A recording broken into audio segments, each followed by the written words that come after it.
మమ్మను ఖమ్మం నుంచి ప్రభువైన యేసుక్రీస్తు ఇక్కడికి నడిపించిన విధానాన్ని బట్టి ఈ నూతన సంవత్సరంలో కూడా ఈ యొక్క మొక్కపేటలో ఈ యొక్క పరిచయంలో నేను వాడబడులాగున నన్ను దీవించిన యేసయ్యకు వందనాలు స్తోత్రములు చెల్లిస్తూ ఉన్నాను. మరి అదే విధముగా యేసుదాస్ బ్రదర్ గారికి మరి మనోహర్ గారికి వందనాలు చెల్లిస్తున్నాను. ఇక్కడ పరిచయం మొత్తంలో చేస్తున్న వారికి వందనాలు, ఇక్కడ కూడి వచ్చిన వారందరికీ కూడా, మైకు ద్వారా వింటున్న వారందరికీ కూడా వందనాలు చెల్లిస్తున్నాను. మరి క్రిస్మస్ పండుగ వేడుకలో మీ మధ్య నేను లేను కాబట్టి క్రిస్మస్ శుభాకాంక్షలు మీకు తెలియపరుస్తున్నాను. అదేవిధంగా నూతన సంవత్సర శుభాకాంక్షలు కూడా మీ అందరికీ తెలియపరుస్తూ ఉన్నాను. మరి చిన్న ప్రార్థన చేసుకొని వాక్య భాగంలోకి వెళ్దాం. కృపల తండ్రి మా యేసయ్య పరిశుద్ధుడా, నీ పాదములకి వందనాలు స్తోత్రములు చెల్లిస్తున్నాము నాయన. గడిచిన కాలం అంతా మమ్మల్ని కాచి కాపాడావు ప్రభువా. మమ్మను ప్రతి ఒక్క విషయంలో మమ్మల్ని పట్టుకొని నాయన మమ్మల్ని నడిపించావు తండ్రి, మీకు వందనాలు నా తండ్రి. ఈ యొక్క నూతన సంవత్సరంలో కూడా మమ్మల్ని పట్టుకొని మమ్మల్ని అందరినీ కూడా నడిపించమని యేసుక్రీస్తు నామములో ప్రార్థన చేస్తున్నాము తండ్రి, ఆమేన్. దేవుని నామానికి స్తోత్రం. హల్లెలూయా. గట్టిగా హల్లెలూయా. మరొకసారి హల్లెలూయా. ఇక్కడ హబక్కూకు ప్రార్థన అంటే ఇక్కడ నేను అంశం ఏం పెట్టానంటే ప్రార్థన అనే అంశం పెట్టాను. హబక్కూకు గారు 3వ అధ్యాయంలో మొదటి వచనంలో మాట్లాడుతూ ఉన్నాడు. హబక్కూకు 3వ అధ్యాయం మొదటి వచనం. ప్రవక్త హబక్కూకు చేసిన ప్రార్థన వాద్యములతో పాడదగినది, వాద్యములతో పాడదగినది. హబక్కూకు వారు ప్రార్థన చేస్తూ ఉన్నారు. మాటలు నేను చెప్పినవి మరొకరు చెప్పవచ్చు, మరొకరు చెప్పినవి నేను చెప్పవచ్చు. ఏది చెప్పినా ఒకటి మనం గుర్తు చేసుకోవాల్సింది ఏంటంటే దేవుని వాక్యాన్ని మనం చెప్పేది. మన కుటుంబాలలో జరిగిన విషయాలను తీసుకొని వచ్చి చెప్పట్లేదు. ఇక్కడ దేవుని వాక్యమే. బైబిల్ అంతా కూడా ఒకటే సారాంశారం ఏంటి? మనం జీవితం ఒక విధానం కరెక్ట్ గా ఉండాలి. మన గమ్యం మనము లాస్ట్కి ఎక్కడికి చేరుకోవాలంటే యేసుక్రీస్తుని చేరుకోవాలి. అది మనకు బైబిల్ అంత సారాంశంలో మనకు ఉన్న విధానం. ఆయన చేరుకోవాలంటే కూడా ఏమి చేయాలో కూడా మనకు తెలియపరిచాడు దేవుడు. కాబట్టి ఎవరు చెబితే విన్నాము, మరొకసారి చెప్తే వింటున్నాము, మరి ఒకరు వచ్చారు అది చెప్తున్నారు, అది కాదు. దేవుడు వారికి ఏది ప్రేరేపిస్తారో అదే చెప్తారు. మీరు అంతకు ముందు వినొచ్చు, వినకపోవచ్చు, సరే దాన్ని పక్కన పెడదాం. ఈ హబక్కూకు గారైతే ప్రార్థన చేస్తూ ఉన్నాడు. ఇక్కడ నేను ముందుగా మీకు జ్ఞాపకం చేయాల్సింది ఏంటంటే ప్రార్థన చేసేవారు ప్రార్థన చేసుకునే అంటే మందిరంలోనే కాదు, ఎక్కడైనా ప్రార్థనకి వెళితేనే కాదు, మా గృహాలలో కూడా మేము ప్రార్థన చేసుకుంటాం అన్నవారు చేతులు పైకెత్తండి ఒకసారి గట్టిగా. పైకి అమ్మ. అందరూ కూడా ప్రార్థన చేసుకునే వారే ఉన్నారు. సరే, మరి ప్రార్థన మనకు కనిపించే బైబిల్లో కానివ్వండి, మరి మనకు మగవారు ఎక్కువ ప్రార్థన చేసినట్లుగా కనపడుతున్నదా, ఆడవారు ఎక్కువ చేస్తున్నట్టు కనపడుతున్నదా? అనుభవం ఉంటే చెప్పండి. మా దీంట్లో మీరు కరెక్ట్గా చెప్పాలి. ఇది మీరు చెప్తే మీకు ఏదైనా ఒక బహుమతి దొరుకుతున్నది ఇస్తూ ఉన్నామన్నది కాదు. బైబిల్లో మగవారు ఎక్కువ ప్రార్థన చేసినట్లుగా చూపెడుతున్నదా బైబిల్? ఆడవారు ఎక్కువ ప్రార్థన చేసినట్లుగా చూపెడుతున్నదా బైబిల్? ఎవరికైనా అనుభవం? ఎవరికైనా? మీరు చదివిన దాన్ని బట్టి, నేను చదివినంత వరకు బైబిల్ నాకు తెలిసినంత వరకు, అమ్మ ఇది కరెక్ట్ అని మీకు చెప్పట్లే, నాకు తెలిసిన విధానాన్ని బట్టి మగవారే ఎక్కువ ప్రార్థన చేస్తూ ఉన్నారు. ఈరోజు పేరు ఎవరు తీసుకున్నారు? ఎవరికి దక్కినది? సొమ్ము ఒకరిది, సోకు ఒకరిది అంటారమ్మా. మీరు కొన్ని మోటి మాటలుగా ఉంటాయి కానీ మీరు ఏదే విధంగా అనుకోవద్దు. సొమ్ము ఒకరిది, సోకు ఒకరిది. అమ్మా, నిజంగానే అలంకరణ అనేది ఆడవారు ఎక్కువగా ముద్దుగా చక్కగా తయారవుతారు. కానీ లాస్ట్కి వచ్చేసరికి ప్రార్థన కూడా మగవారు చేసిన ప్రార్థన వారు ఎక్కువ ఉంటే ఈరోజు సేవకులందరూ కూడా ఏం చెబుతున్నారంటే ఆడవారు ప్రార్థన ఎక్కువ చేస్తూ ఉంటారు.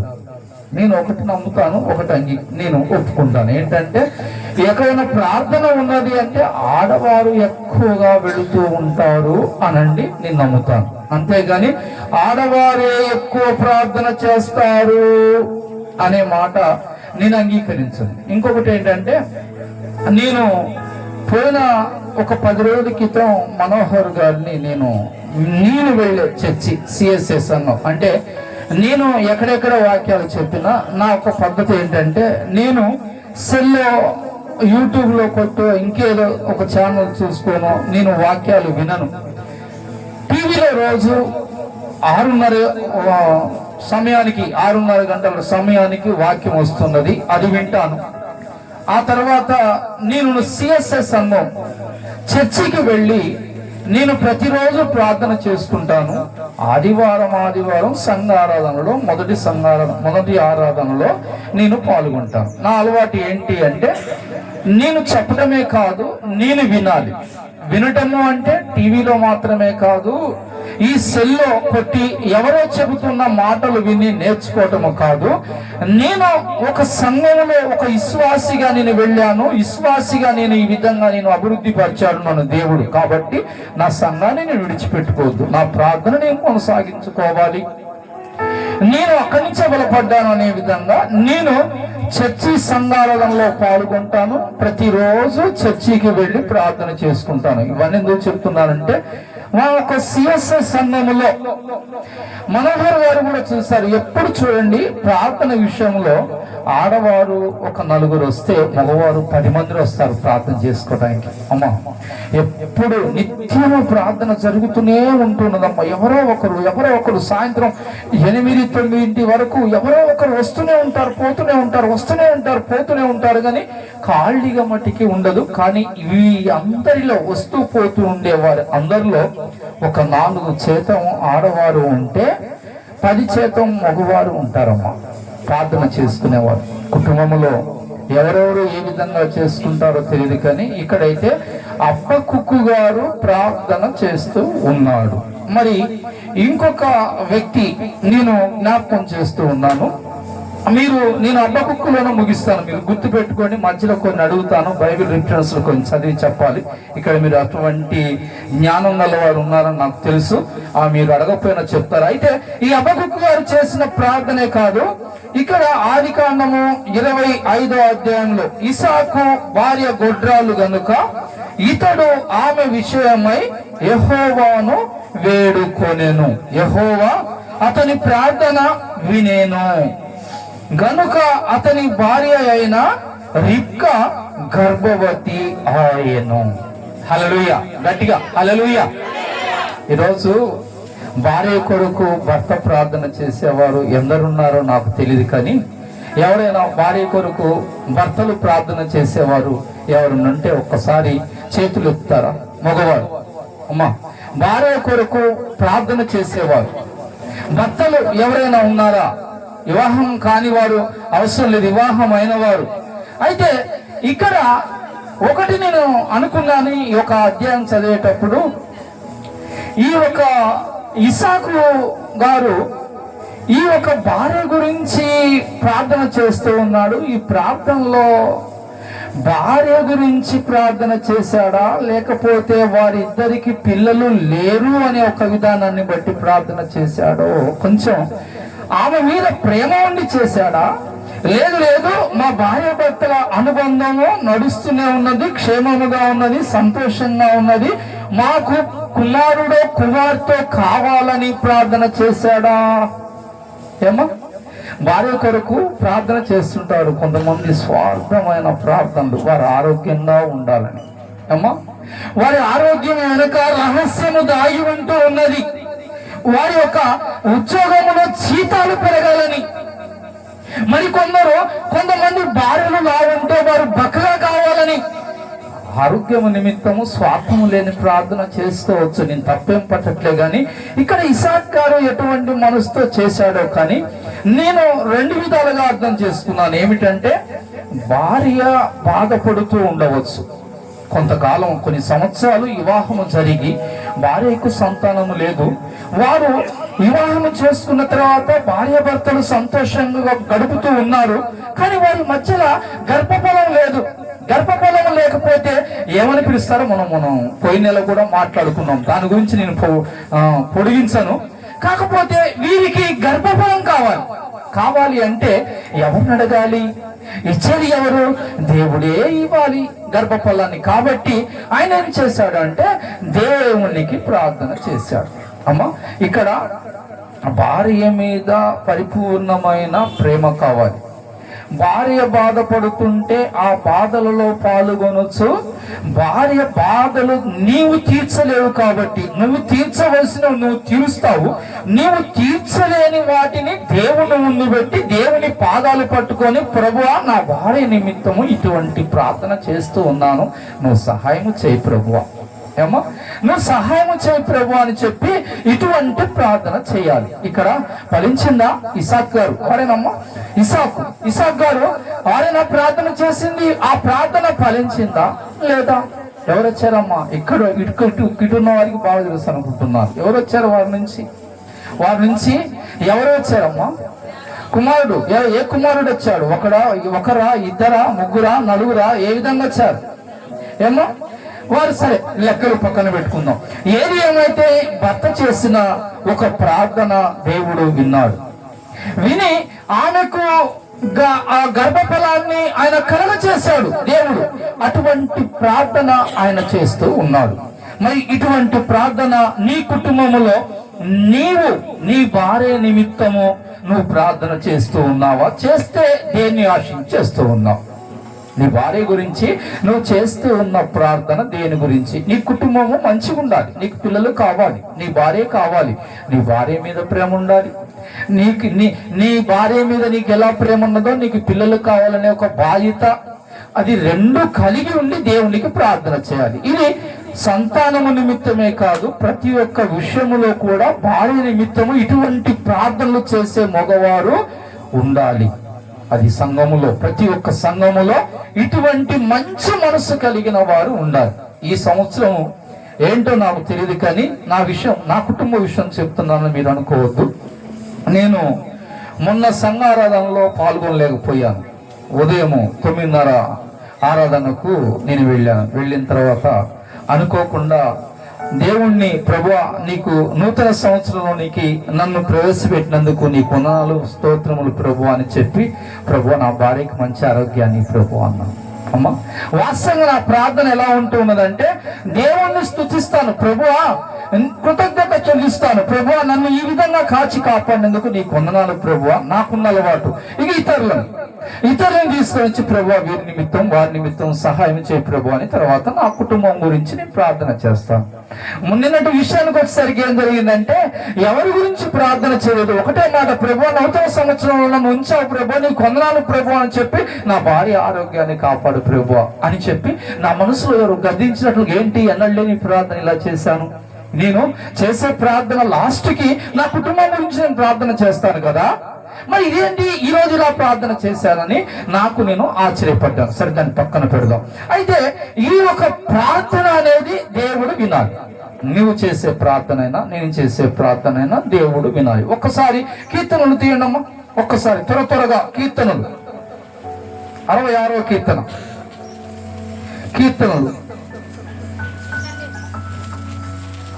66వ కీర్తన వచనము 18వ వచనం నుంచి 20వ వచనం వరకు. నా హృదయములో నేను పాపమును లక్ష్యము చేసిన ఎడల ప్రభువు నా మనవి వినకపోవును. ఏమంటున్నాడు? విడివిడిగా చదువుకుందాం. నా హృదయములో పాపమును లక్ష్యము చేసిన ఎడల దేవుడు నా మనవి వినకపోవును. ఆయన మనవులు దేవునికి తెలియపరుస్తున్నాడు, ప్రభువా నా కష్టం ఇది ప్రభువా, నా బాధ ఇది ప్రభువా, ఇందు నిమిత్తము నేను దుఃఖపడుతూ ఉన్నాను ప్రభువా, ఇందు నిమిత్తము నేను అనారోగ్యం పాలయ్యాను ప్రభువా, ఇదిగో ప్రభువా ఇది నా స్థితిగతి అని చెప్పి దేవుని దగ్గర ఆయన మొరపెడుతూ ఉన్నాడు. ఇటువంటి మొర ఆనాటి కాలంలోనే కాదు, ఈనాటి కాలం వరకు కూడా మొరపెడుతూనే ఉన్నారు. అక్కడ ఏమంటున్నాడమ్మా, ఆ ఒక 18వ వచనంలో, నా హృదయములో నేను పాపమును లక్ష్యము చేసిన ఎడల ప్రభువు నా మనవి వినకపోవును. అమ్మా, నేను పాపమును నా హృదయములో నాలో లక్ష్యము చేసిన ఎడల నా ఒక మనవులు, నా ఒక ప్రార్థన నా దేవుడు వినకపోవును.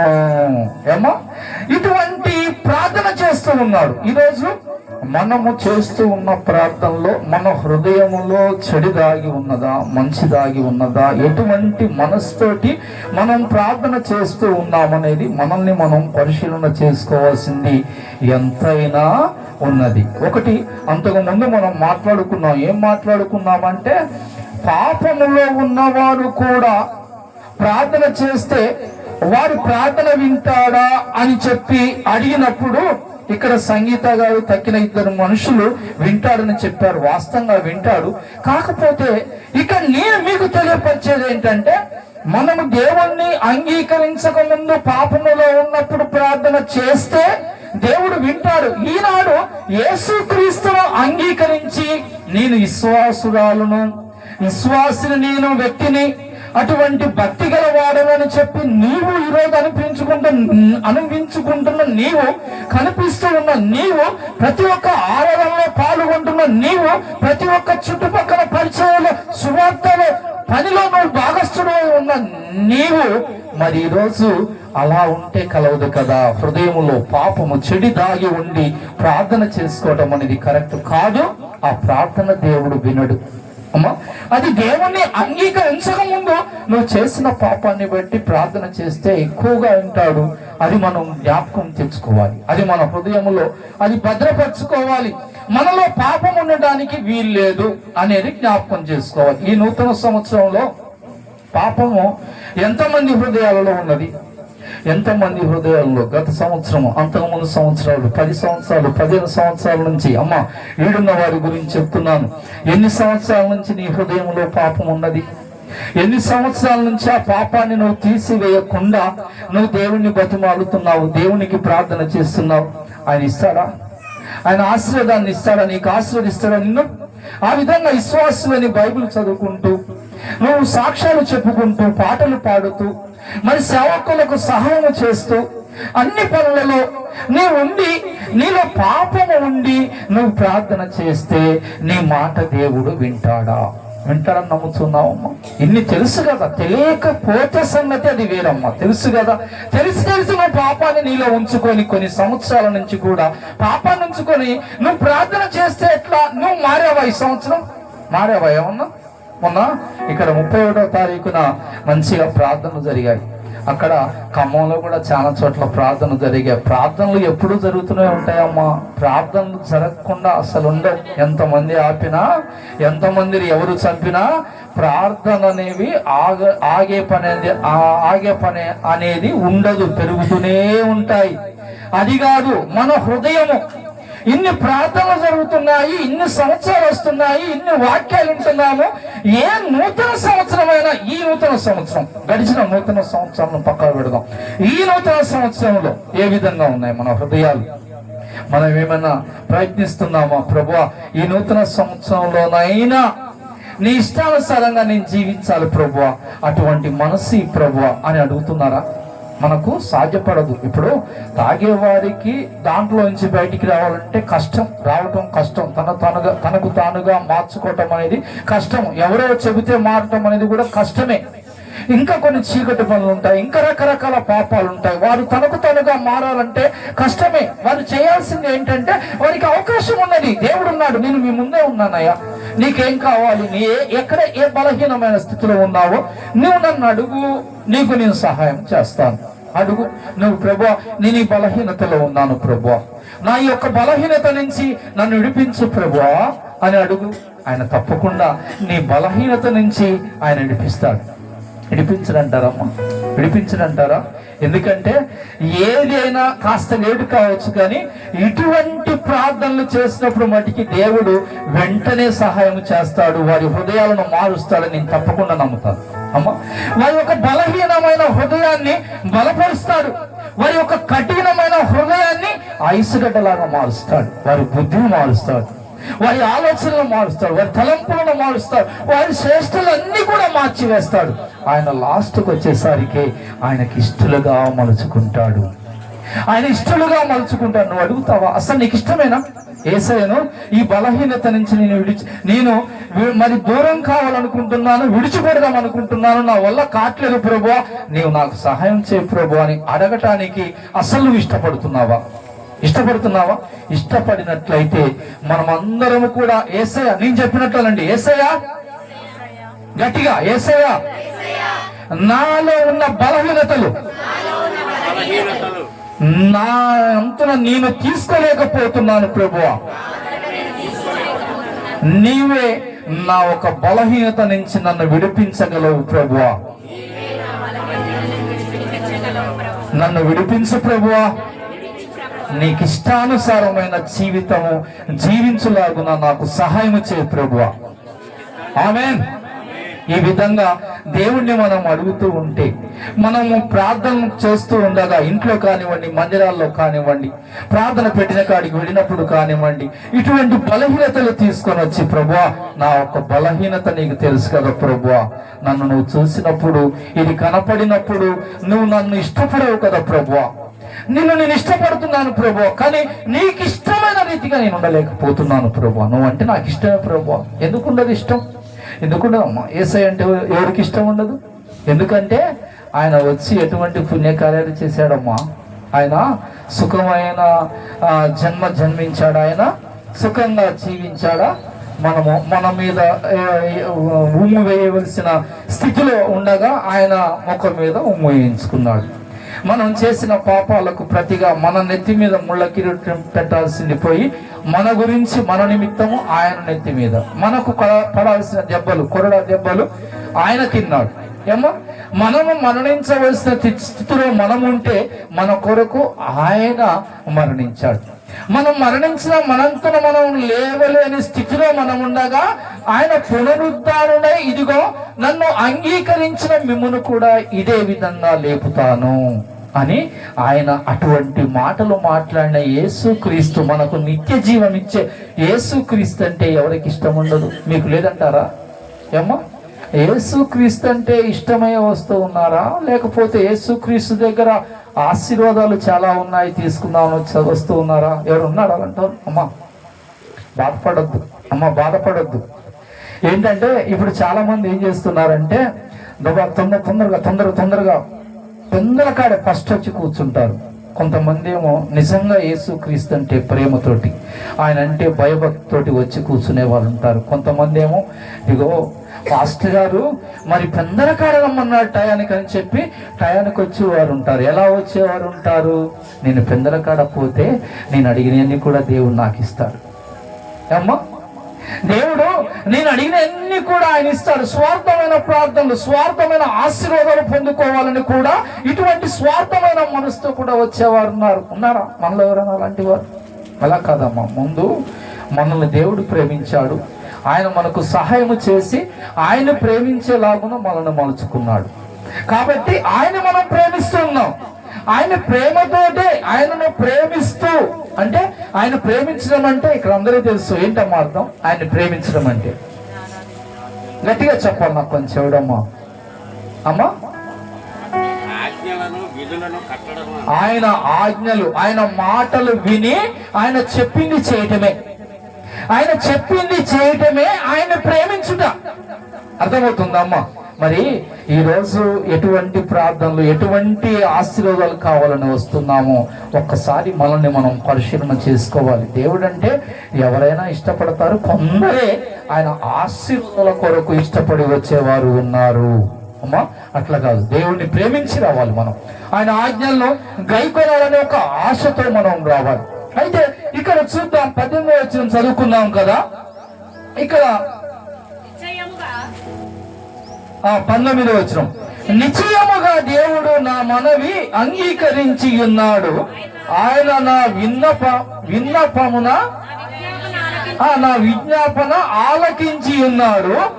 దేవుడు నా ప్రార్థనను తోసివేయలేదు, నా యుద్ధ నుండి తన కృపను తొలగింపలేదు. ఆయన సన్నుతింపబడునుగాక. హల్లెలూయా.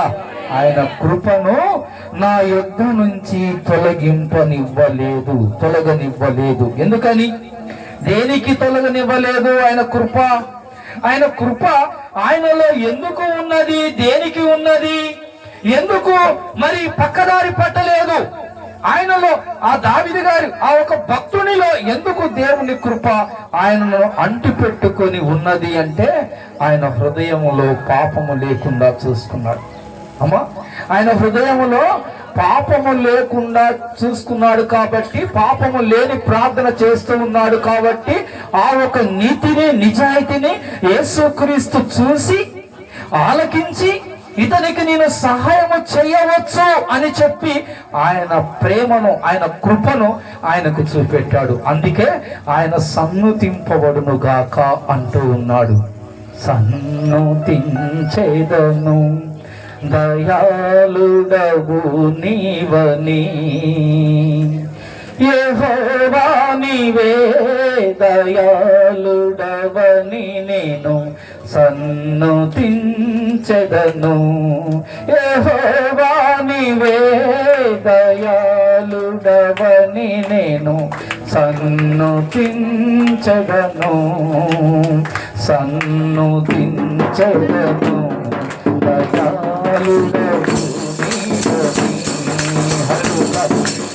ఆయన దయాళుడై ఉన్నాడు, కృప సమృద్ధి కలిగిన వాడై ఉన్నాడు, దయ కలిగిన వాడై ఉన్నాడు. కాబట్టి ఆ ఒక భక్తుని ఒక యథార్థతను చూసిన దేవుడు ఆయన కృపను ఆయన నుంచి ఎడబాపనివ్వలేదు, దూరము కానివ్వలేదు. ఈరోజు నిన్ను చూసి యేసయ్య ఆయన కృపను నీలో ఉంచాలి, నీ కుటుంబంలో ఉంచాలి, నీ చేతి పనిలో ఉంచాలి, నీ వ్యాపారాలలో ఉంచాలి, నీ భార్యలో, నీ భర్తలలో, నీ పిల్లలలో, ప్రతి ఒక్కరిలో యేసుక్రీస్తు కృప నీలో ఉండాలి. ఉంటున్నదా? అటువంటి హృదయము, ఎటువంటి లోపం లేని హృదయం మనలో ఉన్నట్లయితే తప్పకుండా ఉంటూ ఉన్నది. అయితే ఇంకొంచెం నేను ముందుకు తీసుకొని వస్తాను. యోహాను సువార్త ఒకసారి చూడండి అమ్మా. యోహాను సువార్త అమ్మా, త్వరగా మీరు తీస్తే నేను చెప్తానమ్మా. ఆ యోహాను సువార్త 9వ అధ్యాయం 31 వచ్చిన. యోహాను సువార్త 9వ అధ్యాయం 31 వచ్చిన. దేవుడు పాపుల మనవి ఆలకింపడని ఎరుగుదము. ఇంకేముందమ్మా? ఎవడైనాను తన ఆయన చిత్తము చొప్పున జరిగించిన ఎడల ఆయన వారి మనవులు ఆలకించును. అమ్మా, దేవునికి ఇష్టలుగా లేకుండా ప్రార్థన చేస్తే ఇక్కడ ఈ యొక్క బాగుపడిన మనిషి, ఇక్కడ మీరు తర్వాత చదువుకోండి అమ్మా, మీకు అది అర్థమై ఉంటుంది, గుర్తే ఉండండి. 9వ అధ్యాయం మొత్తం స్టార్టింగ్ నుంచి చూసినట్లయితే అక్కడ ఒక గుడ్డివాణి గురించి మాట్లాడుతూ ఉన్నారు. ఆ గుడ్డివాణిని దేవుడు బాగు చేసినందుకు ఆయన అంటూ ఉన్నాడు. అక్కడ కొంచెం విమర్శన, యేసుక్రీస్తుని ఏదో చికాకు పెట్టాలని అవి తర్వాత చదువుకోండి మీరు. అయితే అటువంటి మనసుతో వారు అక్కడ ఉన్న అధికారులు అక్కడ ఏదో యేసుని ఇబ్బంది పెడదాం మనం చూస్తున్న సమయంలో, ఎవరయ్యా నీ కళ్ళు తెరిచినది, ఎవరు బాగు చేశారంటే ఈయన నాకు తెలియదయా, ఆయన అయితే మటుకి పాపుల మనమైతే వినడు, ఆయనకి ఇష్టానుసారముగా ఆయన ఆజ్ఞను గైకొనే వారి మనవులైతే ఆయన వింటారనే ఒక సత్యాన్ని మటుకి నేను తెలుసుకున్నాను అని చెప్పి ఆయన మాట్లాడతాడు. ఈరోజు మనం పాపులము అనే ముద్ర ఎవరైనా వేశారా? నీకు వేశారమ్మా? ఎవరిని వేస్తారు? ఆ ముద్ర ఎవరిని వేస్తారమ్మా? అందరికి కనపడేటట్లు తిరుగుతూ, తాగుతూ, వ్యభిచరిస్తూ, దొంగతనం చేస్తూ అందరికంటి ముందు కనపడ్డప్పుడు అందరు నీకు ఒక ముద్ర గుర్తారు. ఏమనంటే ఇతను ఒక దొంగ, ఇతను ఒక చీకటి పని జరిగించేవాడు, ఇదిగో ఇతను ఒక తాగుబోతు, ఇతను ఒక బూతి మాటలు మాట్లాడేవాడు అని చెప్పి నీకు ఒక ముద్ర, ఎంతమంది అయితే చూస్తారో వారందరూ అందరికీ తెలియపరిచి ఇదిగో పలాని ఒక వ్యక్తి దొంగ, ఇటువంటి వారిని ముద్ర గుద్దేస్తారు. లేదు, అలా కాదు. సీక్రెట్ అమ్మా, సీక్రెట్ గా నీకు నువ్వుగా, నీ కుటుంబంలో, నీ భర్తతోటో, నీ భార్యతోటో, నీ పిల్లలతోటో, ఇంకెక్కడో నీవు పాపి అనే ముద్ర అనేది నీ యొక్క కుటుంబంలో నుంచి ముద్ర వేశారు ఎవరన్నా? అటువంటి స్థితిలో అటువంటి పాపం ఏమైనా చేస్తున్నావా? నీ కుటుంబానికి తెలిసిన పాపమే. అటువంటి పాపం అనేది ఏమైనా చేస్తూ ఉన్నావా? లేదు, నా కుటుంబానికి కాదు, నా ఒక్కడికే తెలిసినట్టు నేను పాపం చేశాను, నా ఒక్కడికి తెలిసినట్టు ఈ పాపము చేశాను అని నీకు నువ్వు ముద్ర గుద్దుకునే విధంగా ఉన్నావు. ఒక్కసారి మనల్ని మనం పరిశీలన చేసుకుందాం. ఇక్కడ పాపుల మనవి వినడు, యేసుక్రీస్తు వినడని ఇక్కడ ఒక సాక్ష్యం చెబుతూ ఉన్నాడు. ఈరోజు పాపి అనేది ఎవరు నీకు ముద్ర వేయకపోయినా నిన్ను నువ్వు తొంగి చూసుకొని నీకు నువ్వు ముద్ర గుద్దుకునే విధంగా ఉన్నావా? ఇట్లా ఈ రొమ్ము మీద ఇట్లా నేను పాపిని అనే ముద్ర పరిశీలన చేసుకుంటే అర్థమవుతుంది కదమ్మా. నూతన సంవత్సరం మరమ్మా గడిచిపోతూనే ఉన్నాయి. సంవత్సరాలు అనే మటుకి అమ్మా సంవత్సరాలు ఆగవు, నడుస్తూనే ఉంటాయి. సంవత్సరాలు నడుస్తూనే ఉంటాయి, కానీ సంవత్సరాలు నడుస్తూ ఉంటాయి కానీ మనం ఉండము. సంవత్సరాలు గడుస్తూ ఉంటే గుర్తుపెట్టుకోండి. అంటే తెలియని విషయం కాదు, కొంతమంది మర్చిపోతూ ఉంటారు. సంవత్సరం వచ్చింది, నూతన సంవత్సరం వచ్చింది, నూతన సంవత్సరం శుభాకాంక్షలు, కథం అయిపోయింది. అంతేగాని ఈ ఒక్క సంవత్సరం మారిందంటే వయసు పెరుగుతూ ఉన్నది కదా, వయసు పెరుగుతూ ఉంటే మరణిస్తాం కదా. మరి మనం మరణించినప్పుడు మనము ఆణిముత్యం వలె దేవుడు తీర్చిదిద్దిన వారి వలె దేవుడికి నచ్చిన విధంగా ఉంటే ఎన్ని సంవత్సరాలు గడిచినా కానీ ఇక్కడ మనం మరణించినా అక్కడ యేసుక్రీస్తు దగ్గర తేలుతామనే ఒక సత్యం మీకు తెలుసు కదా అమ్మా, తెలుసు కదా, తెలుసా? మరి అలాంటప్పుడు ఈ సంవత్సరాలు మారుతూ ఉన్నాయి కదా, పాపిగా ఎంతకాలం ఉంటావు? పాపిగా ఎంతకాలం ఉంటావు? సంవత్సరాలు గడుస్తున్నాం, మార్పు రాదా? ఏం బుద్ధి ఉండద్దా? సారీ, ఏమనుకోబాకండి, సారీ చెప్పాల్సిన పనులు. ఎందుకంటే బుద్ధి లేని జీవితం జీవిస్తూ పాపములో ఉంటే ఎక్కడికి పోతావమ్మా? నీకు తెలియదా? ఒక్కసారి చెప్పండి, టక్కున పాపము చేసిన వారు, పాపములో మరణించిన వారు ఎక్కడికి వెళ్తారమ్మా? ఎక్కడ ఉంటారు? పరలోక రాజ్యంలోనా, అగ్నిగుండంలోనా? గట్టిగా చెప్పండి. మరి తెలుసు కదా, తెలిసినప్పుడు అటువంటి వారు, పాపంలో ఉన్నవారి గురించి మాట్లాడుతున్నారు. మరి ఎందుకు చేస్తున్నావు పాపం? దేనికి అబద్ధం ఆడుతున్నావు? దేనికి మోసం చేస్తున్నావు? దేనికి వ్యభిచరిస్తున్నావు? అలాంటి వారు దేనికి దొంగతనం చేస్తున్నావు? దేనికి మోసం చేస్తున్నావు? దేనికి వ్యభిచరిస్తున్నావు? దేనికి భార్యను బాధ పెడుతున్నావు? దేనికి భర్తను బాధ పెడుతున్నావు? ఎందుకు నీ పిల్లలను బాధ పెడుతున్నావు? ఎందుకు నీ తల్లిదండ్రులను బాధ పెడుతున్నావు? ఎందుకు నీ ఇరుగు పొరుగు వారిని బాధ పెడుతున్నావు? బుద్ధి లేదా? అటువంటి వారికి బుద్ధి లేదా అని అడుగుతున్నాను నేను. తెలిసి బైబిల్ పట్టుకొని ఊపుకుంటూ రకరకాల బైబిల్ ప్రింట్ కొట్టి తీసుకొని పరిశుద్ధుడు అనే ఆ ఒక పరిశుద్ధ గ్రంథం అనే ఒక పేరుతో తీసుకొని చేతిలో పట్టుకొని వచ్చి నీ హృదయంలో మటుకి పాపము నింపుకొని యేసయ్యా యేసయ్యా అని రకరకాల పాటలు రకరకాల యూట్యూబ్ లో కొట్టి మొన్న ముగ్గురు నా ప్రార్థన కాడ పడుకొని ఇట్లా కింద పట్ట వేస్తే ఆ డాబా మీద మంచిగా పడుకొని ముగ్గురు పడుకున్నారు.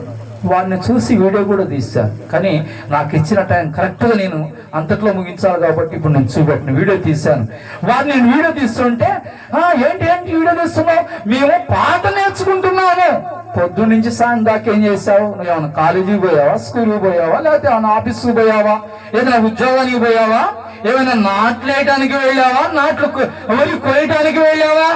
ఇంట్లోనే కదా ఉన్నది పాట. మరి అప్పుడే నేర్చుకోలేదు. ప్రార్థన కాడికి వచ్చి ఇక్కడ మటుకి పడుకొని యూట్యూబ్లోను గూగుల్లోను కొట్టి పాట నేర్చుకోండి. తప్పని అంటలే, ఏ సమయంలో ఎప్పుడు నేర్చుకోవాలని నేర్చుకోండి. ఇటువంటి జ్ఞానం అయితే కలిగి ఉన్నారు, కానీ నీ హృదయంలో ఏ పాపము దాగి ఉన్నదో దాన్ని ఏ విధంగా తీసివేసుకోవాలో అది నీకు తెలియదంటారమ్మా? తెలియదు అన్నవారు ఈరోజు తెలుసుకోండి. ఏ విధంగా పాపాలని నుంచి నువ్వు దూరం చేసుకోవాలి. అది దేవుడు యేసుక్రీస్తు వలనే సాధ్యపడుతూ ఉన్నది. ఆయన నిన్ను ప్రేరేపించాలి, నువ్వు ప్రేరేపింపబడాలి. నీ బలహీనతలను విడిచిపెట్టుకోవాలంటే నువ్వు ప్రార్థన చేయాలి, లేదా ఆయన నిన్ను పెట్టాలి, నిన్ను ప్రేరేపించాలి. అప్పుడు మాత్రమే నీవు పాపిగా కాదు పరిశుద్ధుడుగా కనపడతావు. ఇదిగో దావీదు నా హృదయానుసారి. హల్లెలూయా, హల్లెలూయా, అందరూ గట్టిగా. దావీదు నా హృదయానుసారి. దావీదు గారు ఒక్కడే నమ్మ మనిషి, మనం కాదంటారా? దావీదు గారు ఒక్కడేనా భక్తుడు? మనం కాదా? దావీదు గారు ఒక్కడే పాటలు పాడారా? మనం పాడలేదా? ఆ రోజు ఆయన సరిగమ పాలు నేర్చుకొని ఒకళ్ళ పాటలు పాడాడేమో, కీర్తనలు కట్టాడేమో, నేను కాదంటలేదు. ఈ రోజు మనం సరిగమ పాలు ట్రైనింగ్ తీసుకోకపోయినా కానీ మనకిచ్చిన స్వరము దేవుని స్వరముతో మనం పాడుతూ ఉన్నాం కదా. మనం దేంట్లో తక్కువ అమ్మా చెప్పండి? దేంట్లో తక్కువ? మరి మనల్ని కూడా చూసి యేసుక్రీస్తు వీరు నా హృదయానుసారులు వీరు అని మనం మారాలి కదా. ఏమ్మా మారాలంటారా లేదంటారా? పోచి నీ బతుకొక బతుక అంటారు కొంతమంది. మన పెద్దోళ్ళు ఉంటారు, కోపం వచ్చినప్పుడు ఇతరులు గొడవ పెట్టుకున్నప్పుడు ఉంటారు, నీదొక బతుక, నిన్ను చూసి నువ్వే మురిచిపోతూ ఉన్నావు. ఇటువంటి మాటలు మనుషులు అంటారు కదా. దేవుడు ఇంత మోటుగా మాట్లాడకపోవచ్చు కానీ నేను అనుకుంటాను, ఉమ్మైనా ఊస్తాడేమో అనుకుంటాను. ఇదేనా ఇంతకాలం నీ యొక్క విశ్వాస జీవితం? ఇదేనా ఇంతకాలం జీవించిన విశ్వాసం? ఇదేనా నీ యొక్క భక్తి? ఇదేనా నీవు నేర్చుకున్న విధానం నుంచి అని చెప్పి ఆయన తప్పకుండా మన గురించి ఉమ్మైనా వేస్తాడని నేను అనుకుంటున్నానమ్మా. ఈరోజు మనం ఏ విధంగా ఉన్నాము? పాపులుగా ఉంటే ఎలా కలుస్తున్నది అది మనం గుర్తుపెట్టుకోవాలి. పాపులుగా ఉండటానికి వీల్లేదు. ఇక్కడ సామెతలు 15వ అధ్యాయంలో నేను మాట్లాడుతూ ఉన్నాను. భక్తిహీనులు అర్పించు 15వ అధ్యాయం 8వ వచనం 9వ వచనం కూడా చదువుతాను. భక్తిహీనులు అర్పించు బలులు యెహోవాకు హేయములు. అంటే హేయములు అంటే ఏంటమ్మా అర్థం?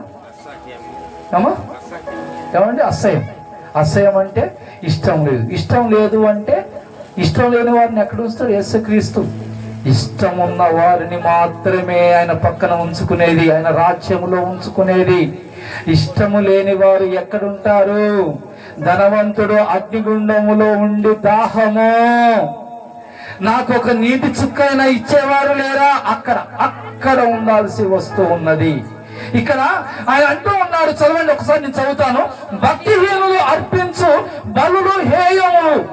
ఆయన భక్తిహీనులు అర్పించు బలులు ఆయనకు హేయములై ఉన్నాయంటే ఆయనకి ఇష్టము లేదు. ఇష్టము లేని వారిని అక్కడ ఉంచుతాడు, చీకటిలో ఉంచుతాడు, వెలుగులో ఉంచడు. మన యొక్క లోక యాత్ర ముగించిన తర్వాత భక్తిహీనులు అర్పించు బలులు యెహోవాకు హేయములు, యథార్థవంతుల ప్రార్థన ఆయనకు ఆనందకరము.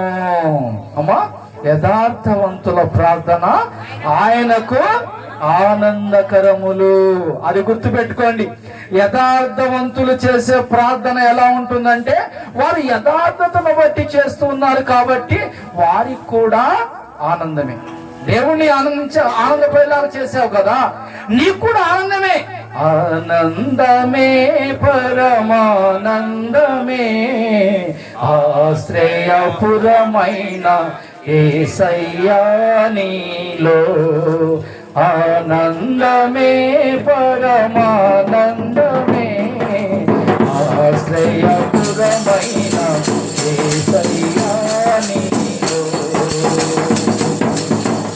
కడంగతో లోయలలో సంచరించిన దేనికి భయపడను. కడంగతో లోయలలో నేను గట్టిగా సంచరించిన దేనికి భయపడను.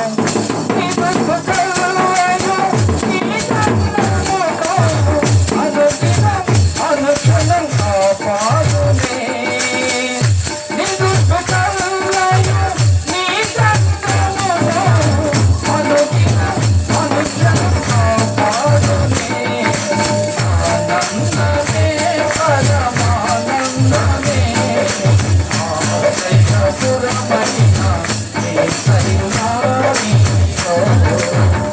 ఆయనకు ఆనందం కలిగించే ప్రార్థన మనం చేస్తే మరి మనల్ని ఆయన ఆనందపరచడమ్మా? పరచడంటారా? ఏమో ఆయనను ఆనందపరిచే ప్రార్థన, ఆయనను సంతోషపరిచే ప్రార్థన మనం నీతిగా, నియమముగా, భక్తిగా మనం చేస్తూ ఉంటే ఆయన సంతోషపడినప్పుడు మనము దేని కొరకు మన విన్నపాలను సమర్పించామో, మన బాధలు చెప్పుకున్నామో ఆ బాధలు తీర్చడంటారా? ఆ బాధలు తీర్చి మనకు సంతోషాన్ని ఇవ్వడంటారా? ఇస్తాడు, తప్పకుండా ఇస్తాడమ్మా. ఆయన మనల్ని సంతోషపరిచే దేవుడై ఉన్నాడు. చూద్దాం. ఆ భక్తిహీనుల మార్గము 9వ వచనం. భక్తిహీనుల మార్గము యెహోవాకు హేయము, నీతిని అనుసరించు వానిని ఆయన ప్రేమించుచున్నాడు. అమ్మా, నీతిని అనుసరించు వారిని ఆయన ప్రేమించుచున్నాడు. ఎక్కడ ఎదుగుదాం నీతిని? ఎక్కడ ఎదుగుదాం? ఎక్కడ ఎదుగుదాం? ఏ బజార్లో దొరుకుతూ ఉన్నది నీతి? ఎక్కడ దొరుకుతున్నది నీతి? ఇక్కడే కదా, బైబిల్లో యేసుక్రీస్తే కదా నీతి. ఆయన పట్టుకొని ఆయన అడుగుజాడల్లో నడిపే కదా నీతి. ఈ నీతి మార్గంలో జీవిస్తున్న వారిని యేసుక్రీస్తు ప్రేమిస్తూ ఉన్నాడమ్మా. ప్రేమించడం అంటే మనుషులు కూడా ప్రేమిస్తారమ్మా.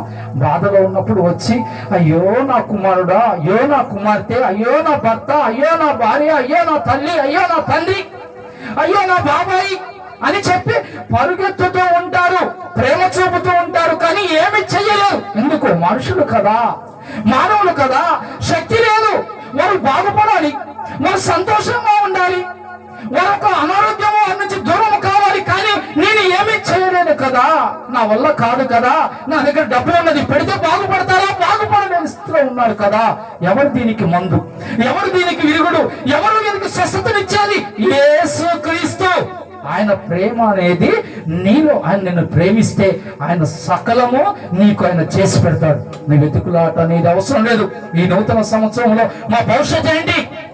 పోయిన సంవత్సరం చీకటిలో ఉన్నాము, చీకటి బ్రతుకుల్లో ఉన్నాము, మా జీవితం ఇంతే అనుకున్నాము. ఈ రోజు నువ్వు యేసుక్రీస్తును ప్రేమించి, యేసుక్రీస్తు నిన్ను ప్రేమించే విధంగా నువ్వు మరొకసారి చేసుకున్నట్లయితే నీ చీకటి జీవితము నుంచి వెలుగు మయములోనికి నిన్ను నడిపిస్తాడు. హల్లెలూయా! గట్టిగా హల్లెలూయా! కావాలా? వెలుగుమయం కావాలా? చీకటి కావాలా? యేసుక్రీస్తు అంటున్నాడు, నేను వెలుగునై ఉన్నాను, నేను చీకటిలోకి వచ్చాను వెలుగునై ఉండి, ఆ చీకటి నన్ను కనుగొనటం లేదు. ఇటువంటి మనుషులు ఉన్నారు. నూతన సంవత్సరం ప్రభువా, నూతన సంవత్సరం మాకు సహాయం కావాలి ప్రభువా, మా పాడి పంటలు మంచిగా ఉండాలి ప్రభువా, మా ఉద్యోగంలో జీతం పెరగాలి ప్రభువా, మా పిల్లలు మంచి ప్రయోజకులు కావాలి ప్రభువా. అన్ని ఆశలున్నాయి, అన్ని ఆశలున్నాయి. అసలైంది మట్టికి లేదు. ఏంటి అసలైంది? యేసుక్రీస్తు ఒక మార్గం లేదు, యేసుక్రీస్తుకు నచ్చిన మాట లేదు, యేసుక్రీస్తుకు నచ్చిన చూపు లేదు, యేసుక్రీస్తుకు నచ్చిన నడక లేదు, యేసుక్రీస్తుకు నచ్చిన అలంకరణ లేదు. నూతన సంవత్సరం అనే పేరుతోటి మోకరించి యేసుక్రీస్తుని అడుగుతూ ఉన్నారు, ఈ సంవత్సరమైనా మమ్మల్ని దీవించు ప్రభువా, ఈ సంవత్సరమైనా మమ్మల్ని దీవించు ప్రభువా. నిన్ను అడగవద్దు అంటలేదు, నీవు ముందు సరి చేసుకొని నువ్వు ఇక్కడికి వచ్చి నువ్వు యేసుక్రీస్తుని అడుగు. అంతేగాని నిన్ను నువ్వు సరి చేసుకోకుండా వచ్చి దేవుని దీవెన పొందకుండా సంవత్సరాలు ఉన్న కాడే చీకట్లో ఉండి, అదే బాధలో అదే వ్యాధిలో ఉండి ఇతరులు చూసి, ఏంటమ్మా ఈ కుటుంబం ఎప్పుడు చూసినా ఇదే విధంగా ఉంటున్నది, ఎవరికి తెస్తున్నారు మీరు అపకీర్తి? యేసుక్రీస్తుకు తెస్తున్నారు. తెలుసా మీకు తెలుసా? అటువంటి వారు ఉంటే నిన్ను నువ్వు సరి చేసుకొని యేసుక్రీస్తును ప్రార్థన చేసి నువ్వు ఆయన ఆశీర్వాదాలు పొందుకొని నువ్వు ఒక సాక్షిగా ఉండాలని దేవుడు చూస్తూ ఉంటే, నువ్వు దేవుడికి ఇష్టంగా లేకుండా నువ్వు ఉన్న చోటనే అనారోగ్యం ఎంతకాలం నుంచి ఉంటుందండి అంటే, ఒక ఆమెకంట 12 సంవత్సరాలట, ఒక ఆమెకు ఇంకా కొన్ని రకరకాలుగా సంవత్సరాలు ఈ విధంగా కలిగి ఉంటున్నారు. ఏం చేసావమ్మా 12 సంవత్సరాలు? నేను అడువంగిపోతే ఏంటి? రక్తస్రావణ రోగంతో ఉంటే ఏం చేశాను 12 సంవత్సరాలు? నీకు లేదా జ్ఞానం? మనిషిలో తిరుగుతున్నావు కదా, నువ్వు వచ్చావు కదా మందిరానికి, మరి వచ్చినప్పుడు నీకు తెలుసు కదా ఎవరెవరు ఏం చేస్తూ ఉన్నారు, ఏ విధంగా ఆశ్రయింపబడుతున్నారు నీకు తెలుసు కదా. ఇన్ని సంవత్సరాలు ఏమైంది? నీకు బుద్ధి లేదా? జ్ఞానం లేదా? అమ్మా, బుద్ధి అంటే జ్ఞానం, బూతు మాట ఏం కాదు అది. నీకు జ్ఞానం లేదా? నీకు ఏం చేసావు నువ్వు ఇంతకాలం 12 సంవత్సరాలు? నాకు నడుము వంగిపోయిందయ్యా, నా కాలు వంకరయ్యా, నేను పుట్టిన కాడి నుంచి నాకు కళ్ళు లేవయ్యా. ఏమైంది నీకు? ఇన్ని సంవత్సరాలు నీకు ఏసై గుర్తు రాలేదా? ఏసై దగ్గర నడుచుకునే విధానం నీకు తెలియదా? తెలుసు. కాకపోతే మన సొంత కోరికలు ఉన్నాయి కదా, మన సొంత కోరికలు తీర్చుకోవాలి కదా, మన శరీరాన్ని సుఖపెట్టుకోవాలి కదా, మన మనసును సుఖపెట్టుకోవాలి కదా, మన వారిని సంతోషపరచాలి కదా, నా భార్యకి ఇష్టమైన చేయాలి కదా, నా భర్తకి ఇష్టమైన చేయాలి కదా. ఎవరు చేయవద్దన్నారు? చెయ్యి. దేవునికి నచ్చినవిగా ఉండాలి, అవి నువ్వు చెయ్యి. అంతేకాని దేవునికి విరుద్ధమైనవి నువ్వు చేయడానికి వీలేదు. దేవుని ప్రేమ నీలో ఉండాలి. చూద్దాం, త్వరగా నేను ముందుకు వస్తాను. ఇర్మియా ఒకసారి మీరు చూడండి అమ్మా, 33వ అధ్యాయము. ఇర్మియా 3వ వచనం చదువుతున్నాను. నాకు మొరపెట్టుము. ఏమా? పరిశుద్ధాత్ముడు మాట్లాడుతున్నాడు నవకుడి ద్వారాగా. పరిశుద్ధి తీసుకోమంటారా?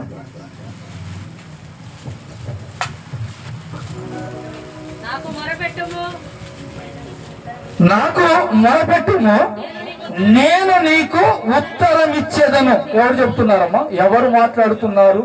పరిశుద్ధాత్మని నింపుకొని ఎవరు మాట్లాడుతున్నాడు? ఇక్కడ మనం అనుకోవచ్చు, తప్పే లేదు. దేవుడు మాట్లాడుతూ ఉన్నాడు. ఏమని? నాకు మొరపెట్టును. ఎవరికి మొరపెడుతూ ఉన్నావు? ఏ ఇంటికి తిరుగుతూ ఉన్నావు? నీ బాధ చెప్పుకోవటానికి, నీ భర్త గురించి, నీ భార్య గురించి, నీ పిల్లల గురించి ఎవరికి చెప్పుకోవడానికి ఏ గడప తొక్కుతూ ఉన్నావు? ఏ అధికారి ఇంటికి వెళుతూ ఉన్నావు? ఏం చేస్తూ ఉన్నావు? ఎవరికి నీ బాధ చెప్పుకుంటూ ఉన్నావు? దేవుడు అంటూ ఉన్నాడు, నాకు మొరపెట్టుము. పెడుతున్నావా? దేవుడికి మొరపెడుతున్నావా? నాకు మొరపెట్టుము, నేను నీకు ఉత్తరం ఇచ్చేదను. అంటే నీ బాధను బట్టి నాకు చెప్పుకుంటే ఆ బాధను నేను తీసివేస్తానయ్యా, నేను తీసివేస్తానమ్మా. నాకు చెప్పండి అమ్మా, మీరు నాకు ప్రార్థన చేయండి అమ్మా. మీరు మీరు ఎవరైనా సరే నా దగ్గర రండి, మారండి, నా నామములో ప్రార్థన చేయండి, మీకు నేను సహాయం చేస్తానంటూ ఆయన మాట్లాడుతున్నాడు. ఉత్తరం ఇచ్చేదను, నీవు గ్రహింపలేని గొప్ప సంగతులను, గూఢమైన సంగతులను నీకు తెలియచేతును. నీకు తెలియనిది ఏదైతే ఉన్నదో అమ్మా, కొన్నిసార్లు ఉక్కిరి బిక్కిరి అవుతాం. కుటుంబంలో ఎంతమంది ఉన్నామో అంతమందిని కూడా ఒక్కడే కూర్చుంటాం. ఈ యొక్క సమస్యను బట్టి ఎట్లా బయటపడాలి, ఏం చేస్తే బయటపడాలి, ఇక్కడ ఇంత డబ్బు కావాలి కదా, మన దగ్గర చూస్తే ఇంతే ఉన్నది కదా, ఎట్లా ఏం చేద్దాం ఆలోచన రాదు. ఇంకేదైనా ఒక కొత్త వ్యాపారం పెడదామంటే ఎట్లా ముందుకు పోవాలి, వారిని జ్ఞానము కొరకు ఈ విధంగా అడుగుతూ ఉంటాం. అయితే ఇక్కడ యేసుక్రీస్తు అంటూ ఉన్నాడు, నీవు నాకు మొరపెడితే నువ్వు ఎవ్వరి దగ్గరికి వెళ్ళాల్సిన పని లేదు. హల్లెలూయా! గట్టిగా. నీవు ఎవరి దగ్గరికి వెళ్ళడానికి ఏ అవసరం లేదు, నువ్వు వెళ్ళవలసిన పని లేదు. నీకు తెలియని విషయం ఏదైతే ఉన్నదో అది నీకు తెలియపరుస్తాను, దాన్ని పట్టుకొని ఉన్నాడు. నీ కుటుంబం ఆశీర్వదింపబడుతూ ఉన్నది, నువ్వు ఆశీర్వదింపబడతావు. లక్షలు పెట్టి హాస్పిటల్కి వెళుతూ ఉన్నారు, లక్షలు ఖర్చు పెడుతూ ఉన్నారు, వారు చనిపోతూ ఉన్నారు, కానీ బాగుపడట్లేదు. ఎందుకు అంటే సరి అయిన అవగాహన లేక, సరి అయిన యేసుక్రీస్తులో ఎటువంటి నడవడి ఉండాలో తెలియక, ఎటువంటి ప్రవర్తించాలో తెలియక వారు ఏం చేస్తూ ఉన్నారంటే లక్షలు పెట్టినప్పుడు కూడా బ్రతకట్లేదు, అనారోగ్యంతోనే ఉంటూ ఉన్నారు. కానీ దేవుణ్ణి గెలుచుకోలేకపోతూ ఉన్నారమ్మా, మనుషులను గెలుచుకుంటూ ఉన్నారమ్మా, దేవుణ్ణి గెలుచుకోవట్లేదు. ఆయన అంటున్నాడు, నీవు నాకు మొరపెడితే నీకు నేను ఉత్తరం ఇచ్చేదను అని ఆయన మాట్లాడుతున్నాడమ్మా. ఈ మాటలు మీకు వినపడుతున్నాయమ్మా? మరి ఎవరికి పెడదాం మొర? ఎవరికి పెడదాం? పక్కన భర్త ఉండొచ్చు, పక్కన భార్య ఉండొచ్చు, చెప్పుకోవచ్చు, అయ్యా నా బాధ ఇదే, నా శరీరంలో పొలాని కాడ పొలాని బాధ ఉంది. భర్త కూడా చెప్పుకోవచ్చు, భార్యతోటమ్మా నాకు ఇటువంటి సమస్య, కడుపులో నొప్పి ఉందమ్మా, కళ్ళు కూస్తున్నాయి, తలనొప్పి లేస్తుంది, ఇటువంటి చెప్పవచ్చు. కానీ ప్రయోజనం ఏముంది? లాస్ట్కి వచ్చేసరికి ఎక్కడికి పోతే ఆలోచన అంటే టాబ్లెట్. అంతేనమ్మా? టాబ్లెట్ వేసుకోవద్దని నేను చెప్పట్లేదు. ముందు ప్రార్థన, అది చిన్నదైనా పెద్దైనా ముందు ప్రార్థన చేసుకో.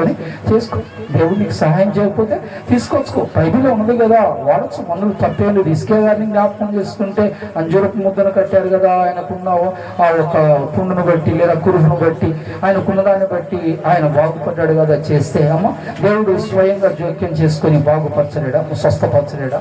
ఆయన ఆజ్ఞాపిస్తే వారు బాగుపడ్డారు అనేది కీర్తనలో ఉన్నది అమ్మ. బైబిల్ ఈ యొక్క సువార్త భాగాల్లో కూడా మరి ఒక వ్యక్తి వచ్చి, నా కుమారుడు సావ సిద్ధమై ఉన్నాడు, నువ్వు వచ్చి బాగు చెయ్యి. యోహాను సువార్తలో 4వ అధ్యాయం అనుకుంటాము, నా కుమారుడిని వచ్చి నువ్వు బాగు చెయ్యి అని చెప్పి అడిగినప్పుడు కొంచెం యేసుక్రీస్తు మాట్లాడిన తర్వాత ఆయనకు ఒక విశ్వాసం పెరిగిన తర్వాత సరే నువ్వు వెళ్ళు, నీ కొడుకు మంచిగా ఉన్నాడని చెప్పాను, బ్రతికే ఉన్నప్పుడు అని అన్నప్పుడు అతను ఏం చేస్తాడంటే అతడు ప్రయాణమై వెళుతూ ఉంటాడు. అక్కడి నుంచి ఇంటికాడ నుంచి ఎదురొస్తూ ఉంటాడు. ఎక్కడికి? ఈ కుమారుని తండ్రి దగ్గరికి. ఎందుకని? అక్కడ పనివారు, ఈయన పనివారు ఎందుకు ఎదురొస్తున్నారు? ఆయన కుమారుడు అక్కడ బ్రతికి ఉన్నాడు కాబట్టి ఆ ఒక శువార్తను, ఆ ఒక సంతోషకరమైన వార్తను తండ్రి చెవిలో ఇయ్యాలి, తండ్రి మనసులో పోవాలి, ఆ మాట తండ్రి సంతోషించాలి అని చెప్పి వారు ఎదురొచ్చినప్పుడు ఈ ఒక కుమారుని కొరకు మొరపెట్టిన ఈ తండ్రి వారు ఎదురుపడినప్పుడు, ఇదిగో నీ కొడుకు బ్రతికే ఉన్నాడు. హల్లెలూయా! గట్టిగా అమ్మా, ఇంకా గట్టిగా అమ్మా, హల్లెలూయా! నీ కుమారుడు బ్రతికే ఉన్నాడు. ఏ విధంగా బ్రతికే ఉన్నాడు? ఇదిగో నీ కొడుకు బ్రతికే ఉన్నాడు, వెళ్ళు అని చెప్పాను. ఆజ్ఞను అక్కడికి పంపించాడు. అదే ఆజ్ఞ ఆ కుమారుని బ్రతికించింది. ఆయన ఆజ్ఞ ఆకాశం నుంచి ఆజ్ఞాపిస్తే భూమి మీద నీ కుటుంబం బాగుపడాలి, నీ వ్యాపారం బాగుపడాలి, నీ దీన స్థితి నుంచి సంపన్న స్థితికి రావాలి. అటువంటి స్థితిగా మన స్థితిగతులను మార్చే దేవుడే మనకున్నాడమ్మా. అది మనం గుర్తు చేసుకోవాలి. అయితే ఈ వచనాన్ని ఆ విధంగా ఆయనకు మనము మొరపెట్టాలి. అటువంటి ఒక జ్ఞానము చొప్పున మనము ఆయన యొక్క ఆశీర్వాదాలను మనం పొందుకోవాలి. అయితే నాకు కొంచెమే టైం ఉంది కాబట్టి త్వరగా నేను ముగిస్తాను. హబక్కూకు గారు చేసిన ప్రార్థన, ఫస్ట్ మనము హబక్కూకు 3వ అధ్యాయంలో మొదటి వచనము ప్రార్థన వాద్యములతో పారదగినదని చెప్పిన తర్వాత ఆయన ఏం మాట్లాడుతున్నాడు? 2వ వచనం అంటే, యెహోవా నిన్ను గూర్చిన వార్త విని నేను భయపడుచున్నాను. హల్లెలూయా! ఈరోజు దేని గురించి భయపడుతున్నారు? దేని గురించి భయపడుతున్నారో జ్ఞాపకం చేసుకోండి. అనారోగ్యం నిమిత్తమా, పిల్లల నిమిత్తమా, భర్త నిమిత్తమా, భార్య నిమిత్తమా, వ్యాపారం నిమిత్తమా, దేని నిమిత్తం భయపడుతూ ఉన్నారు? ఇక్కడైతే హబక్కూకు గారు దేవుని గురించిన వార్త విని భయపడుతూ ఉన్నాడు. నీకున్నదా ఈరోజు? దేవుడు అంటే భయం నీలో ఉన్నదా? నీ కుటుంబంలో ఉన్న వారికి ఉన్నదా? మిమ్మల్ని నేను సూటిగా అడుగుతున్నాను, ఉన్నదా? దేవుడు అంటే భయం. భయం అంటే, దేవుడు అంటే భయం అంటే ఆయనకు నచ్చని పనులు చేయకపోతే ఆయన శిక్షిస్తాడనే భయం కాదమ్మా. ప్రేమపూర్వకంగా ఇందాక నేను చెప్పినట్లు ఆయన అడుగు జాడులో నడవాలి, ఆయన్ని మెప్పించాలి అని అవి చేస్తూ, అవి చేయకపోతే దేవుడు నన్ను శిక్షిస్తాడని అటువంటి భయం ఉండాలి. ఇక్కడ హబక్కూకు గారు అంటున్నాడు, నిన్ను గురించిన వార్త విని నేను భయపడుతున్నానని చెప్పి అంటున్నాడు. వాస్తవంగా విశ్వాసులు భయపడాల్సిన పని అంటూ ఏమీ లేదు. మనకు లూకా సువార్త తీయాల్సిన అవసరం లేదు. 12వ అధ్యాయంలో 4-7 వచనంలో ఏమంటాడు? మీరు మనుషులకు భయపడాల్సిన పని లేదు. దేహమును చంపిన తర్వాత మరి ఏమి చేయలేని వారికి ఎందుకు మీరు భయపడేది? దేహమును ఆత్మను అగ్నిగుండంలో త్రోసేవాడికి, నెట్టేవాడికి, అగ్నిగుండములో వేసేవాడికి భయపడాలి. అంతేనమ్మా? ఆ విధంగా తర్వాత చదువుకోండి. అటువంటి మాటలు లూకా సువార్త 12వ అధ్యాయం 4వ వచనం నుంచి 7వ వచనం వరకు ఈ మాటలు ఉంటాయి. ఈ రోజు హబక్కూకు గారు మనుషులకు భయపడుతున్నాడా? కాదు, దేవునికి భయపడుతున్నాడు. ఈ రోజు సమాజంలో నీవు భయపడుతున్నావు అంటే కారణం ఏంటి? నీలో పాపం ఉన్నది, తప్పు ఉన్నది కాబట్టి సమాజంలో మనుషులకు భయపడుతున్నావు. కాదంటావా? నీలో తప్పు లేకపోతే భయపడతావా? తప్పు లేకపోతే భయపడతావా? భయపడవు. ఇదిగో నేను గత నెలలోనో అడుగు నెలలోనో ఎక్కువ చెప్దాం అంటే నాకు టైం లేదు. 1 నిమిషం ఈ యొక్క విషయాన్ని ముగిస్తాను చెప్పి ఈ విషయాన్ని. అయితే సంగీత గారికి ఫోన్ చేశామ్మా, నేను ఇట్లా పలానా సమస్యలో ఉన్నానమ్మా అని చెప్పి నేను ఫోన్ చేసి చెప్పాను. అయితే తర్వాత ఒక 3 రోజులు టైం అయిన తర్వాత పోయిన తర్వాత ఆ పొలం సమస్య గురించి మాట్లాడుతూ ఉంటే వారు ఒక 8 మంది ఉన్నారు. నేను ఒక్కడిని వెళ్ళిన తర్వాత వారు ఏమన్నారంటే, బాబు నువ్వు ఎప్పుడు ఒక్కడివి వస్తే ఎవరు లెక్క చేస్తారయ్యా, ఎందుకు నువ్వు అట్లా వస్తున్నావు? నీ అమ్మటి ఎవరిని తెచ్చుకో అంటే నేను అన్నాను కదా, మనుషుల్ని తెచ్చుకోవాలంటే మీరు 100 మంది ఇక్కడ కూడుకుంటే నేను 1000 మందిని తీసుకొస్తాను. వాస్తవంగా ఇది నిజం అమ్మ. వాళ్ళు ఊరు ఉన్న జనం ఎంత ఉన్నారో నా చర్చి కంపౌండ్లో నా వారు అంతమంది ఉన్నారు. వారి ఊరిలోనే నన్ను అభిమానించేవారు 10% ఉన్నారు. అక్కడ సమస్య వస్తే రావటానికి నేను అన్నాను కదా వారితోటి, ఏమండి మీరు పిచ్చిగా మాట్లాడుతున్నారు, ఇది నాకు నచ్చలేదు. ఒక్కడని చెప్పి అంటున్నారు. ఎవరండి ఒకడు? నా ఎమ్మటి యేసుక్రీస్తు ఉన్నాడండి, ఆయన కంటే మించిన వారు ఎవరున్నారు మానవులు అన్నారు. వారు అన్యుడు, అంటే దేవుడిని నమ్ముకున్న వారు కాదు అనేసరికి ఎవరు దేవుడు వారికి ఇష్టమేలే వాళ్ళు అంటున్నారు. మరి అలాంటప్పుడు ఈ మాటలను ఎందుకండి? నా సమస్య ఆయన సమస్య మీ ఇద్దరం చేసుకోవాలి. కానీ మీరందరూ ఆయన ప్రోత్సాహకరంగా మీరు వచ్చారు. నా దగ్గర ఏమైనా తప్పు ఉంటే నేను కూడా 4 పట్టుకొని వస్తాను. నా ఎమ్మటి యేసుక్రీస్తున్నాను, నాకు ఎక్కడికి వెళ్ళినా కానీ నాదేమైనా తప్పు ఉంటే భయపడతాను. ఇది మనం కావాల్సింది ఏంటంటే, మనలో తప్పు ఉన్నప్పుడు మనం ఇతరులకు భయపడాలి, మనం ముఖ్యంగా దేవునికి భయపడాలి. ఇక్కడ మరి హబక్కూకు గారు ఎందుకు భయపడుతూ ఉన్నాడు? దేనికి భయపడుతూ ఉన్నాడు? ఇక్కడ మనం చూద్దాం. యెహోవా నిన్ను గూర్చిన వార్త విని నేను భయపడుచున్నాను. యెహోవా సంవత్సరములు జరుగుచుండగా నీ కార్యము నూతన పరచుము. సంవత్సరములు జరుగుచుండగా దానిని తెలియజేయము. కోపించుచునే వాత్సల్యమును జ్ఞాపకమునకు తెచ్చుకొనుము. హల్లెలూయా. ప్రభువా, సంవత్సరాలు గడుస్తూ ఉన్నాయి ప్రభువా. గత కాలములో మా తాతల ముత్తాతల కానించి కూడా నీ ఒక ప్రేమను నువ్వేం చేస్తావో కూడా వారికి తెలియపరుస్తూ వచ్చావు తండ్రి. మా కుటుంబాలను, మా పితరుల కుటుంబాలను, మనుషులను ఈ విధంగా కాపాడుకుంటూ వచ్చావు నాయన. ఇదే బావు ప్రభువా.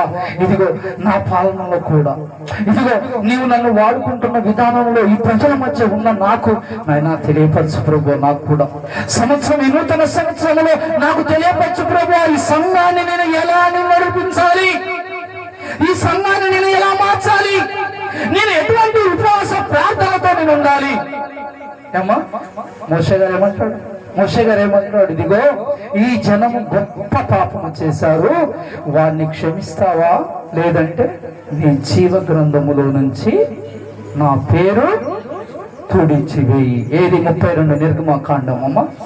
ఈ విషయం ఎందుకు మీకు జ్ఞాపకం చేశాను అంటే, నేను మరొకసారి ఇక్కడ నేను చదివి వినిపిస్తాను. నేను భయపడుచున్నాను. యెహోవా సంవత్సరములు జరుగుచుండగా నీ కార్యము నూతన పరచుము. సంవత్సరములు జరుగుచుండగా దానిని తెలియజేయుము. కోపించుచునే వాత్సల్యమును జ్ఞాపకమునకు తెచ్చుకొనుము. నువ్వు కోపడతావు ప్రభు. మా పితరుల మీద కూడా కోపడ్డావు, మా తాత ముత్తాతల మీద కూడా కోపడ్డావు ప్రభు గడిచిన కాలములో, గతములో. కానీ నీవు కోపడుతూ కూడా నీ ఒక కృపను, నీ ఒక ప్రేమను చూపించావు ప్రభు. అంటే వారు పూర్తిగా అంతము కాకుండా, పూర్తిగా పడిపోకుండా వారిని శిక్షించావు. శిక్షిస్తూనే నీ వాత్సల్యతను చూపించావు ప్రభు. ఈ సంవత్సరంలో నాయన మాకు కూడా మేము చేస్తున్న ఈ యొక్క బలహీనమైన తప్పును బట్టి నువ్వు మమ్మల్ని శిక్షించినప్పటికీ కూడా మేము పూర్తిగా పడిపోవద్దు నాయన. మేము పూర్తిగా అనారోగ్యం పాలు కావద్దు ప్రభువ. ఈ భూమి మీద నా వారిని విడిచిపెట్టి అంత త్వరగా నీ దగ్గరికి రావాలని కాదు ప్రభువ. నా పిల్లలను చూడాలి, నా పిల్లల వివాహాలు చూడాలి, నా మనవని చూడాలి, మనవరాలను చూడాలి. అటువంటి అవకాశం నాకు కావాలి ప్రభువ. నువ్వు నా మీద కోపడ్డా కానీ ప్రభువ, నీ ప్రేమను, నీ వాత్సల్యతను బట్టి మధ్యలో వీలున్నప్పుడల్లా, శిక్షించినా కానీ వీలున్నప్పుడల్లా నీవు నన్ను జ్ఞాపకం చేసుకో ప్రభువ. నువ్వు పూర్తిగా కోప్పడితే నేను ఎక్కడుంటాను ప్రభువా? ఉంటామమ్మా మనం పూర్తిగా? దేవుడు మన మీద కన్ను వేశాడంటే మనం ఉంటామా? మనసులో అనుకుంటే మనం ఉంటామమ్మా? ఉండం కదా. అందుకే ఇక్కడ హబక్కూకు గారు చేస్తూ ఉన్నాడు ప్రార్థన. ఆయన విన్నపాలు విన్నపించుకుంటున్నాడు. అయ్యా, నీ కోపములో కూడా నీ వాత్సల్యత మాకు చూపించు ప్రభువా. ఈరోజు ఈ ఒక కోపములో ఆయన ఒక వాత్సల్యత, అంటే ఆయనకు కోపము తెప్పించే పనుల ముందు మనం చేయకుండా ఉండాలి. ఏమో ఆయన కోపడతాడు, కోపములో ఆయన ఒక ప్రేమను చూపెడతాడు, కాదని అంటలేదు. నేను అనేది ఏంటంటే మనందరము కూడా ముందు ఆయనకు కోపము తెప్పించే పనులు చేయకుండా ఉంటే ఆయన ఎప్పుడు ప్రేమే చూపెడతాడు. ఏమైనా ఉంటే చిన్న చితుకు ఏమైనా వస్తాయి, అవి అలా తీసివేస్తూ ఉంటాడు. అమ్మ అవి అలా తీసివేస్తూ ఉంటాడు. 60 లక్షల సమస్య అమ్మ, ఒక్క మాటగా చెప్పాలంటే 85 లక్షలు. ఈరోజు 60 లక్షల సమస్యలో చిక్కుకున్నట్లుగా మీకు నేను కనపడుతున్నాను. చెప్పండి, ఒక్కరికైనా 60 లక్షల సమస్యతోటి నేను చిక్కుకున్నట్లుగా మీ ముందు నేను కనపడుతున్నానా? కనపడను కూడా. నా మనస్సాక్షి నాకు సాక్ష్యం ఇస్తున్నది. ఎందుకు అంటే నేను దేవుళ్ళో నమ్మిక ఉంచాను. నేను నా చేతనైనంత వరకు మొత్తం చేస్తూ ఉన్నాను, నేను చెప్పలేను, కానీ నా చేతనైనంత వరకు నా దేవుణ్ణి నేను మెప్పిస్తూ వస్తూ ఉన్నాను. నా దేవుణ్ణి, మన దేవుణ్ణి నేను మెప్పిస్తూ వస్తూ ఉన్నానని నమ్మకం, నా ఆత్మవిశ్వాసం నాది. అందుకే నేను దేవునికి కోపము తీసుకురావట్లేదు, నమ్మకం నాకున్నది. మీరు కూడా కోపము తెప్పించని జీవితము జీవించాలని నేను మనస్ఫూర్తిగా కోరుకుంటూ, దేవుని ఆశీర్వాదం మీరు పొందుకోవాలి.